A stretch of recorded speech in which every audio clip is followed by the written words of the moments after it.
අයිබෝන් වල හැම දිනාටම කල්යනි ජලා සෝන් කින්ඩම් channel එකට ඔයාලා හැම දිනම මම ආදරෙන් පිළිගන්නවා. අද මම ඔයාලත් එක්ක බෙදා ගන්න යන්නේ princess line saree blouse එකක් කොහොමද අපි මහගන්න කියලා. ඉතින් මේ සඳහා මම පළමුවෙන්ම ඔයාලත් එක්ක බෙදා ගන්න යන්නේ පතුරුමක් කොහොමද හදාගන්නේ කියලා. ඉතින් මේ සඳහා අවශ්‍ය මිමි ගන්න විදිහ ඔයාලට මම කියලා දෙනවා. මගේ ඊළඟ වීඩියෝස් වලින් මම ඔයාලට කියලා දෙනවා මේක රෙද්ද කපලා කොහොමද අපි මහගන්නේ කියලා. ඉතින් අපිට අවශ්‍ය මිමි තමයි මේ උරහිස පපුව වට උරහිසේ සිට ඉන දක්වා තනපුඩු අතර පරතරය නැත්නම් ඩාට්ස් අතර පරතරය අපි කියනවා. උරහිසේ සිට ඉදිරිපස බ්ලවුස් උස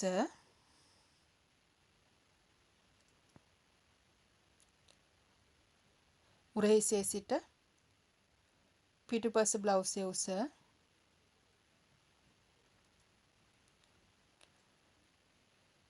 ඉන වට මිනුම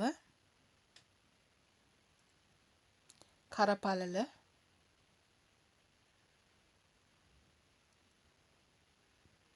කර ගැඹුර ඉදිරිපස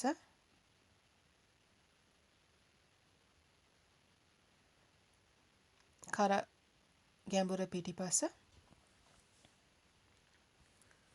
අත දිග අත වට අත කට. ඉතින් මම අරන් තියෙන මිමි තමයි මේ. ඔයාලට කැමති මිමි ප්‍රමාණයක් ඔයාලගේ අවශ්‍යතාවය අනුව ඔයාලගේ ඇඟේ හැඩය අනුව ඔයාලට ගන්න පුළුවන්. මම උරහිසට අරන් තියෙනවා අඟල් 12ක්. ඒක දෙකට බෙදලා ලැබෙන ගානට මම ලැබෙන ගානින් මම එකමාරක් අඩු කරලා නැවත අඟල් භාගයක් එකතු කරලා තියෙනවා. එතකොට අපිට ලැබෙන්නේ අඟල් 5යි. පපුව වට මිම්ම මම හතරට බෙදලා ඒකට ලැබෙන ගානට අඟල් එකමාරක් එකතු කරනවා. පපුව වට මම ගත්තේ අඟල් 32යි.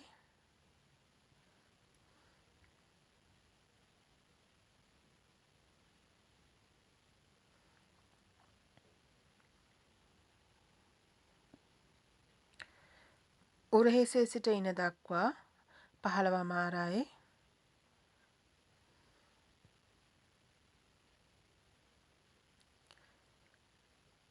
ඩාට්ස් අතර පරතරය අඟල් 7යි. ඉදිරිපස උස 15මාරමයි. පිටිපස උස වලට ගන්න පුළුවන් 12මාරක් 13මාරක්.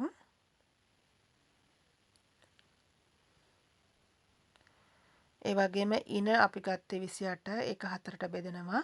ඒතර ලැබෙන උත්තරය 7යි. ඒකට මම 3මාරක් එකතු කරනවා. එතකොට 10මාරයි. නැවත 1මාරක් එකතු කරනවා. සම්පූර්ණ ගාන අඟල් 12යි. ඒ වගේම කර පල්ලට මම ගත්තේ අඟල් 2යි 4න් 3ක්. ඔයාලට 3ක් වුණත් ගන්න පුළුවන්. ඉදිරිපස කර ගැඹුර අඟල් 7ක් 8ක් ගන්න පුළුවන්. පිටිපස 9ක් 10ක් වුණත් ගන්න පුළුවන්. අත දිග මම අරන් තියෙනවා අඟල් 5යි. මම එකට එකමාරක් එකතු කරනවා. එතකොට අඟල් 6මාරයි. අත දිගට අත වටට 13යි. ඒක දෙකට බෙදනවා අඟල් 6මාරයි. එකට එකයි එකමාරක් එකතු කරනවා. එතකොට ලැබෙන ගාන අඟල් 8යි. අත කටට 9 එක දෙකට බෙදලා ඒකට ලැබෙන ගානට එකමාරක් එකතු කරනවා. ලැබෙන ගාන අඟල් 6යි. ඉතින් මේ මිමි තමයි අපිට අවශ්‍ය වෙන්නේ. මූලික මිමි ටික. මම නැවත වීඩියෝ එකකින් ඔයාලට කියලා දෙනවා මිමි ගන්න විදිහ. සමහර අය දන්නේ නැති නිසා. ඉතින් ඔයාලා මගේ වීඩියෝස් ටිකටම බලන්න. එතකොට ඔයාලගේ දැනුම ඔයාලට වැඩි කරගන්න පුළුවන්. ඒ වගේම ඔයාලට මතකනේ උරහිසේ ඉඳලා ඉදිරිපස් උසට අපි 15මාරක් ගත්තා. ඒකට නැවත එකමාරක් හරි දෙකක් හරි එකතු කරගන්න ඕනේ. පිටිපසටත් එහෙමමයි. අපිට මේ මිමි වලින් ඉස්සලාම අවශ්‍ය වෙන්නේ වැඩිම උස ප්‍රමාණයයි වැඩිම පළල ප්‍රමාණයයි. ඉතින් වැඩිම උස තමයි මෙතන 17මාර. වැඩිම පළල අඟල් 12. අපි ඊනට ගත්ත අඟල් 12. ඉතින් මේ මිමි දෙක 17මාරයි. මේ 12යි එකතු කරලා අපි බොක්ස් එකක් කොටුවක් ඇඳ ගන්නවා. ඉතින් මම අරන් තියෙන මේ කොලේ ලොකු නිසා මම මේක දෙකට නවලා මෙහෙම ඇඳ ගන්නවා. මොකද මට මේක ලේසියෙන්ම ට්‍රේස් කරගන්නත් ඉඩ තියෙන නිසා මම මේ A2 size එකේ කොලේ මෙහෙම දෙකට නමා ගත්තා. දැන් මම පළමුව කරන්නේ අඟලක් උඩින් තියලා තිරස් අතර මෙහෙම රේඛාවක් ඇඳ ගන්නවා. ඒ වගේම දැන් මම උස ලකුණු කර ගන්නවා. මතකනේ අපිට අවශ්‍ය උස තමයි 17මාර. ඊට පස්සේ ඒ රේඛාවේ ඉඳලා ඒ ලකුණේ ඉඳලා අඟල් 12ක් අපි ලකුණු කර ගන්න අවශ්‍ය වෙනවා. ඒ තමයි අපේ පතුරමට අවශ්‍ය රෙද්දේ. එහෙම නැත්නම් මේ ගත්ත කඩදාසියේ පළල. දැන් අපි මේ රේඛාව සම්බන්ධ කරලා කොටුවක් ඇඳගමු. ඉතින් එච්චර අමාරු දෙයක් නෙමෙයි. පළමුවෙන්ම ඔයාලට පොඩ්ඩක් කොම්ප්ලිකේට් වෙයි. ඒ වුණාට නැවත නැවත මේ වීඩියෝ බලන්න හරිම පහසුයි. මේ තමයි අපි ගත්ත පළල 12. මේ උස 17මාර. දැන් අපි කරන්න යන්නේ ඉස්සෙල්ලාම අපි උරහිස ලකුණු කරගන්න එක. ඉතින් උරහිස මම 12යි අරන් තියෙන්නේ. සාමාන්‍යයෙන් පිටුපස්ස කර ගැඹුරට ගන්නකොට අපි 14ක් තියෙන කෙනෙකුට උනත් 12ක් ඇති. ඉතින් පහක් අපි ලකුණු කර ගන්නවා. ඊට පස්සේ කර පළල ලකුණු කර ගන්නවා. දැන් අඟල් කාලක් මම පහළ ලකුණු කරලා මගේ උරහිසේ හැඩය ඇඳගත්තා. දැන් අපි කරේ ගැඹුර ඇඳ ගන්නවා. මම 7ක් ගත්තා. මේ විදිහට ඔයාලා කැමති ෂේප් එකක් ඇඳ ගන්න පුළුවන්. දැන් මම මේ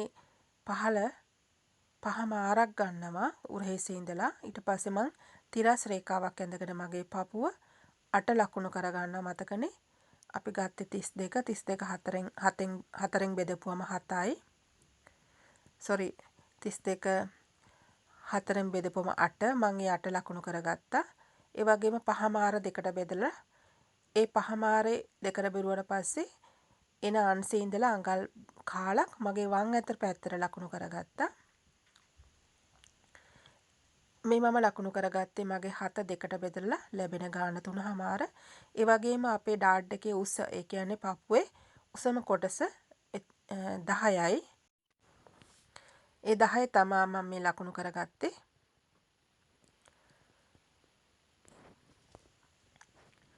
ඊට පස්සේ අපි ඇඳ ගන්න ඕන අපේ අත්කටේ ප්‍රින්සස් ලයින් එකේ හැඩය. මම 4මාරක් පහළට ලකුණු කරලා දැන් මම ඉන කොටසෙන් 2මාරක් මගේ දකුණු අත පැත්තට ලකුණු කරගත්තා. දැන් මම මේ ලකුණු තුන මම එකතු කරලා රේඛාවක් ඇඳ ගන්නවා. මේක තමයි අපේ ප්‍රින්සස් ලයින් එකේ පළවෙනි කොටස. මේකට අපි පස්සේ සීම ලවුන්ස් එකතු කර ගන්නවා. දැන් අපි දෙවෙනි කොටස ඇඳ ගන්න යන්නේ. ඒ කියන්නේ ප්‍රින්සස් ලයින් එකේ කොටස් 4ක් තියෙනවනේ දෙකට බැලුවොත් එහෙම.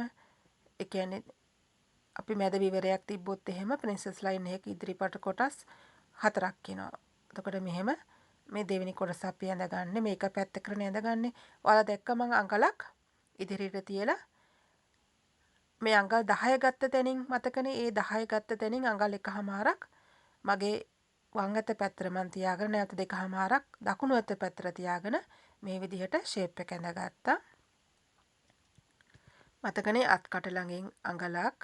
ඊට පස්සේ උරහිසේ ඉඳලා ගත්ත 10ට ඒ ළඟ ඉඳලා අඟල් 1මාරක් වම් අත පැත්තට. දැන් අපි මේ ඊනට ගත්ත 10මාර ලකුණු කර ගන්නවා. 1මාර ඇරලා දැන් අපි මේ අත්කටයි මේ රේඛාව සම්බන්ධ කර ගන්නවා. දැන් අපිට අවශ්‍ය වෙනවා අපේ සාමාන්‍ය බ්ලවුස් එකේ උස 15මාර. ඔයාලට මතකනේ ඉදිරිපස උස 15මාරයි. ඒ වගේම මේ අංශයේ උස 7මාරයි. දැන් අපි සම්පූර්ණ උස මෙහෙම ලකුණු කර ගන්නවා 15මාරයි.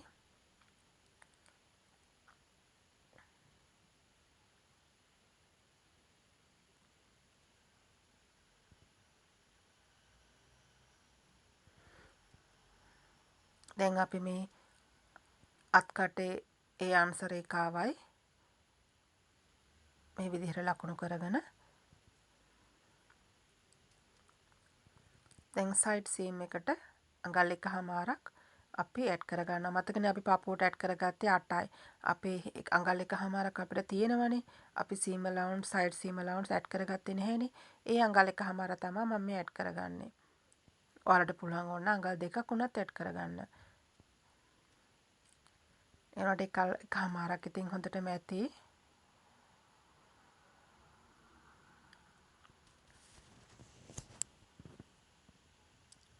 දැන් අපි මේ විදිහට මෙහම් වාසි එකතු කරගමු. මං අඟල් භාගයක් මේ විදිහට එකතු කරගන්නවා. ඔයාලා සෙන්ටිමීටර් වලින් ගන්නවා නම් සෙන්ටිමීටර් එකක් මේ විදිහට ලකුණු කරගන්න. පහළටත් අඟල් 1/4ක්.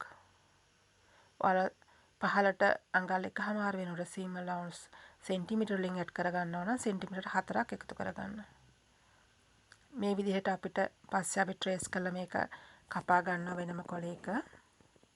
අපි දැන් මේ කොටසට මෙහම් වාසි එකතු කරගමු. අඟල් භාගේ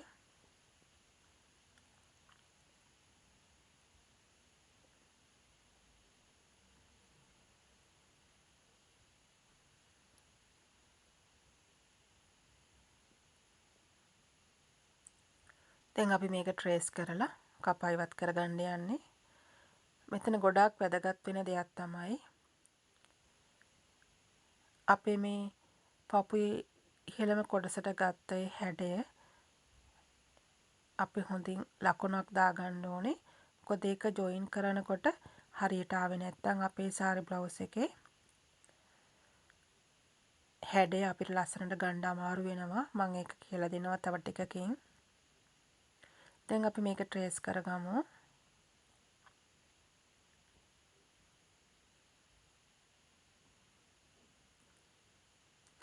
ඔයාලට මතකනේ මම උරහිසේ ඉඳලා 10ක් ගත්තා. ඒක එක එක්කෙනාගේ ශාරීරික උස ප්‍රමාණය අනුව වෙනස් වෙනවා. සාමාන්‍ය ශරීරයක් තියෙන කෙනෙකුට උස ප්‍රමාණයක් තියෙන කෙනෙකුට උරහිසේ ඉඳලා අපේ තනපුඩුවේ දක්වා උස එන්නේ අඟල් 10ක්. ගොඩක් උස කෙනෙක් නම් 10මාරක් වෙන්න පුළුවන්. ගොඩක් උස තරබාරු කෙනෙක් නම් 11ක් වෙන්නත් පුළුවන්. ඉතින් මීට වඩා නම් අඩු වැඩි වෙන්නේ නැහැ. ඉතින් අසාමාන්‍ය විදිහට ශරීරය වැඩින කෙනෙකුට ඕන නම් 11මාරක් වෙන්න පුළුවන්. මේ ලකුණ තමයි මම ඔයාලට කලින් කිව්වේ. මේක හරි වැදගත්. මොකද මේ දෙක හරියට සම්බන්ධ වුනේ නැත්නම් අපේ princess line blouse එක අපිට ලස්සනට නීට් එකට අපි බලාපොරොත්තු වෙන ආකාරයට ගන්න අමාරුයි. ඉතින් ඔයාලා අනිවාර්යයෙන්ම මගේ දෙවෙනි කොටසත් බලන්න. මම එතනදී ඔයාලට කියලා දෙනවා කොහොමද පහසුවෙන් මේක කපාගන්නේ, කට් මාක් දාගෙන කොහොමද පිළිවෙලට නීට් එකට මහගන්නේ කියලා. මොකද ඇඳුමක ඉදිරිපස වගේම අපේ කන පිට පැත්තත් පිළිවෙලට තියෙන්න ඕනේ. දැන් මම දෙවෙනි කොටසත් ට්‍රේස් කරගන්න යන්නේ. ඉතින් මගේ කොලේ ඉඩ තියෙනවා මේ විදිහට මම ඉඩ සකසාගෙන මගේ දෙවෙනි කොටසත් මම ට්‍රේස් කරගන්නවා. ඉතින් ඔයාලට මම කලින් කිව්වා මගේ saree blouse එක මම පිටිපස්සට විවරයක් තියලා තමයි මේක මහගන්නේ. මේ මහලා තියෙන්නේ ඒ විදිහටම තමයි. ඉතින් මගේ ඩෝල් රෝසිට මම මේක මහලා තිනවා. ඉතින් මං හිතුවා ඔයාලටත් මේක කියලා දෙන්න. ඉතින් මේ විදිහට ට්‍රේස් කරගන්න.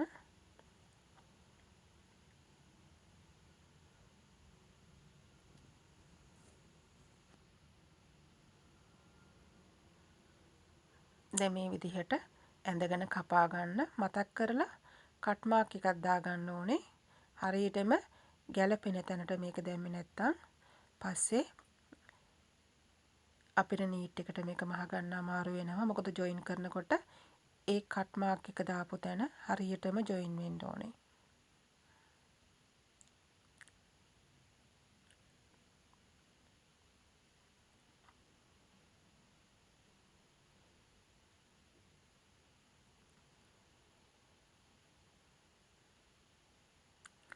මේ විදිහට අපි සම්බන්ධ කරලා මහ ගන්න ඕනේ. මම පස්සේ ඔයාලට ඒ ගැන කියලා දෙන්නම්. රෙද්ද තමයි අපි මහගන්නේ. දැන් අපි බලමු පිටිපස්ස කොටස කොහොමද කපා ගන්න කියලා. ඉතින් අද මම ඔයාලට අත කොටස කපා ගන්න විදිය කියලා දෙන්නේ. මගේ කලින් දාපු වීඩියෝස් වල තියෙනවා කොහොමද ලේසියෙන් අතක් කපා ගන්න කියලා. දැන් අපි පළමුවෙන්ම රේඛාවක් ඇඳලා ඒකේ උරහිස ලකුණු කරගන්නවා අඟල් 5ක. ඊට පස්සේ අපේ කරපළල ලකුණු කරගන්න. කරපළල ඉදිරිපසටයි පිටිපසටයි එක සමානයි. 2.4න් 3යි. අඟල් කාලක් පහළට ලකුණු කරගෙන උරහිසේ හැඩය ඇඳ ගන්නවා. ඒ වගේම අත් කට අඳිනකොට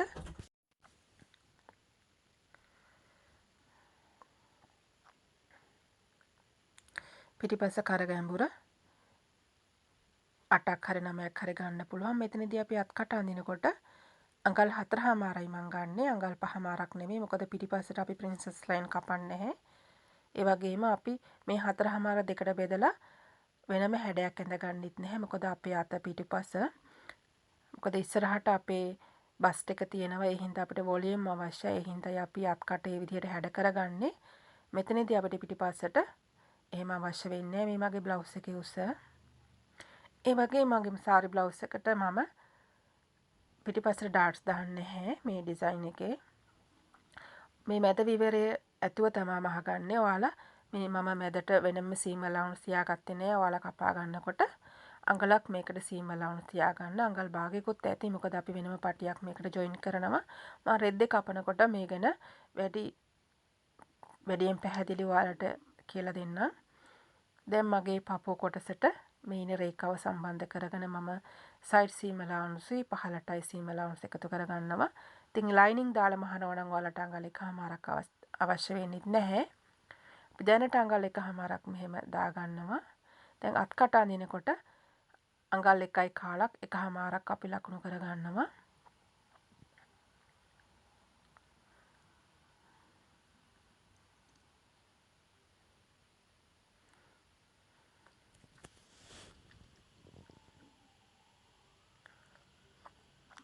සීම allowance වලට කරට අත් කටට උරහිසට අඟල් භාගයයි සයිඩ් සීම් වලටයි පහළටයි අඟල් 1මාර අපි එකතු කරගත්තා. මං කලින් කිව්වා වගේ සෙන්ටිමීටර එකතු කරගන්නවා නම් සෙන්ටිමීටර එකක් ඇති උරහිසට අත් කටට කරට. ඉතින් මං හිතනවා ඔයාලා යම් දැනුමක් මගේ වීඩියෝ එකකින් ලබා ගන්න ඇති කියලා. ඉතින් මේ තමයි අපේ උස. ඉතින් ඔයාලා මගේ වීඩියෝට කැමති නම් ලයික් දාන්න, ෂෙයා කරන්න. ඒ වගේම දැනටම සබ්ස්ක්‍රයිබ් කරලා නැත්නම් ඔයාලට පුළුවන් සබ්ස්ක්‍රයිබ් කරන්න. ඔයාලට මේ සඳහා ගැටලු තියෙනවා නම් ඔයාලට පුළුවන් කමෙන්ට් බොක්ස් එකේ දාන්න. නැත්නම් මට ඊමේල් කරන්නත් පුළුවන්.